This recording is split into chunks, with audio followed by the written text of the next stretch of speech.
I'm a little bit ill today, guys, so excuse the ugly voice. Are you an angel? What? I am the Fall! Prequel memes are great memes, and I was craving some Star Wars lately, and I haven't seen the prequel since I was a child, I don't think. But I know as a kid I loved Phantom Menace and Revenge of the Sith, and since then I've only ever watched the originals or the sequels, really. I was craving some Star Wars, as I said, and I just thought, you know what, I might watch the whole trilogy, might just watch Phantom Menace, I don't know. I put a Phantom Menace on, and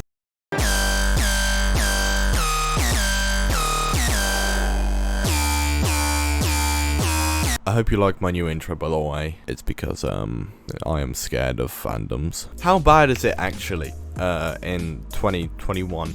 It's quite bad, yeah, it's not great. I mean, I was surprised at the start. I was a bit blown away by the title crawl because it felt like a missing first act of the movie. I had some hopes after the opening. I went in expecting to kind of hate it actually, but no, I was intrigued by them arriving on the ship, and then this line happened. Right about one thing, Master.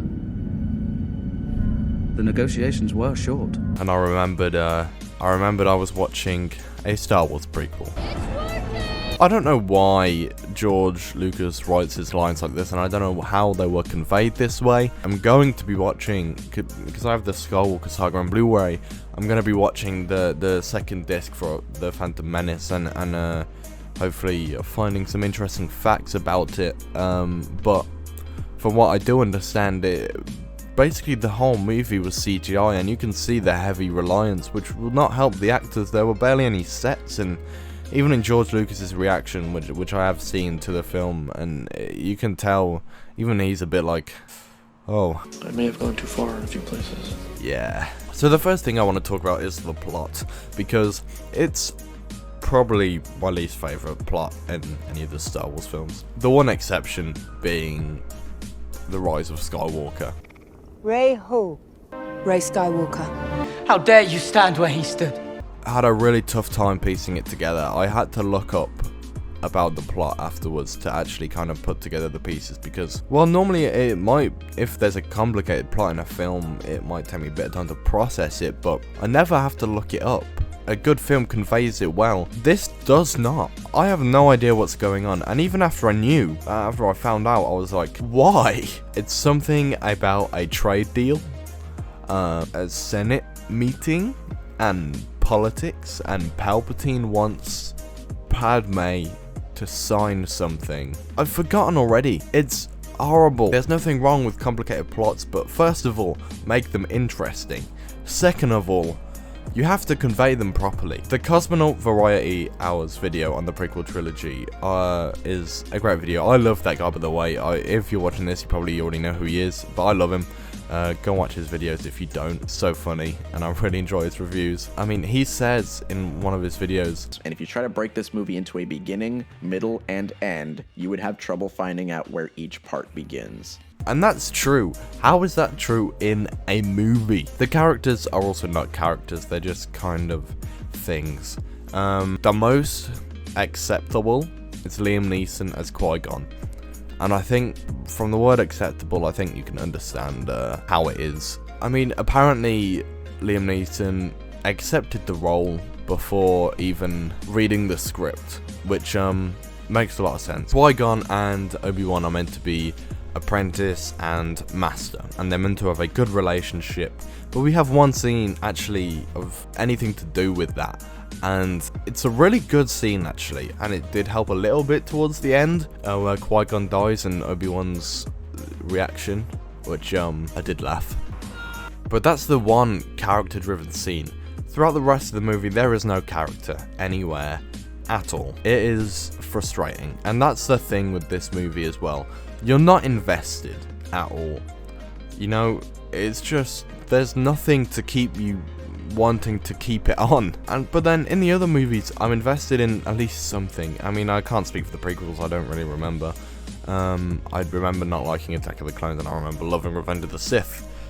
But I imagine my opinions have changed. In the originals, of course, I care about what the characters are doing, what's gonna happen to them, and like, I actually care when Vader dies. I care when Luke loses his hand. I'm like, oh shit. When Han dies in The Force Awakens, I was very upset. But then when Qui-Gon dies, I'm just kind of like, damn. I really liked Liam Neeson. Although, to be fair, Darth Maul is the best character. And I finally realised why. I mean, obviously he's cool, he's got a double-sided lightsaber, but the real reason is that he has like 3 lines of dialogue, and bearing in mind the dialogue is written by George Lucas. So I think that is the reason he is actually the best character, because he doesn't talk, and I don't want to hear anyone else talk in these movies. There are also so many stupid things. The first one I want to talk about, which I might get a bit of hate for because I know a lot of people enjoyed this scene, but I'm not a fan of the pod racing. I think it is stupid. This literal child, Jake Lloyd, the age of 9 when this happened, so I'm not sure how old Anakin's meant to be, but yeah. He's going at a raging speed in a, quite frankly, unstable ship, and he is able to fix the ship whilst all this is going on. And how?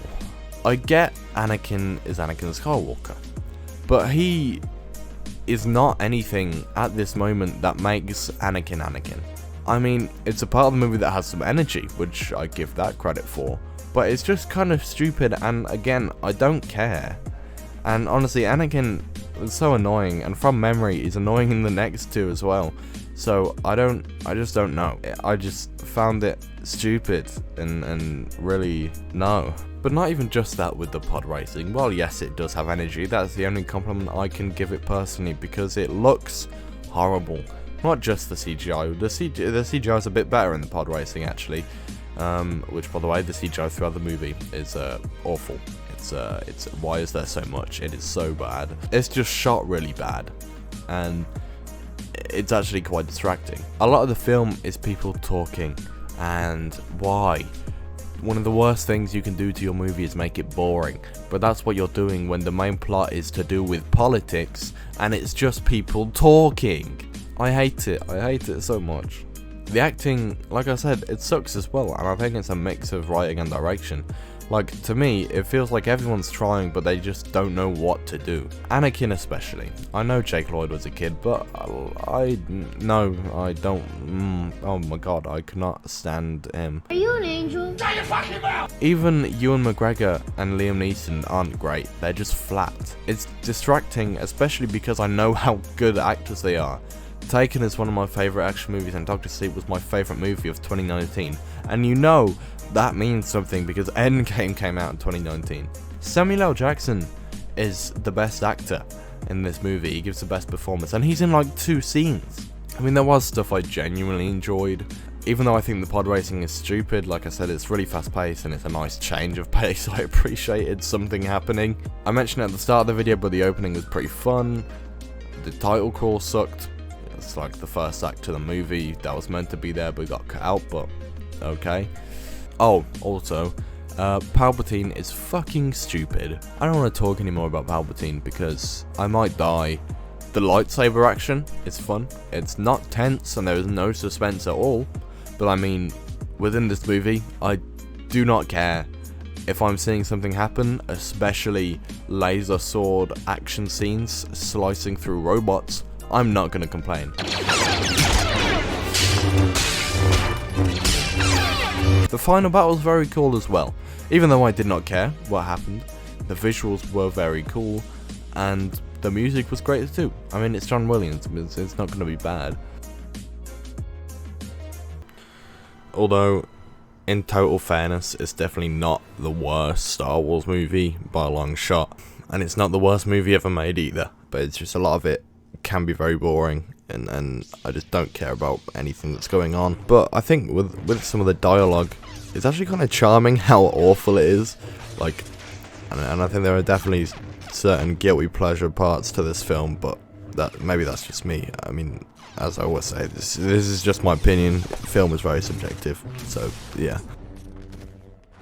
Also, the fact that Jar Jar Binks is one of the most necessary characters is a crime punishable by death.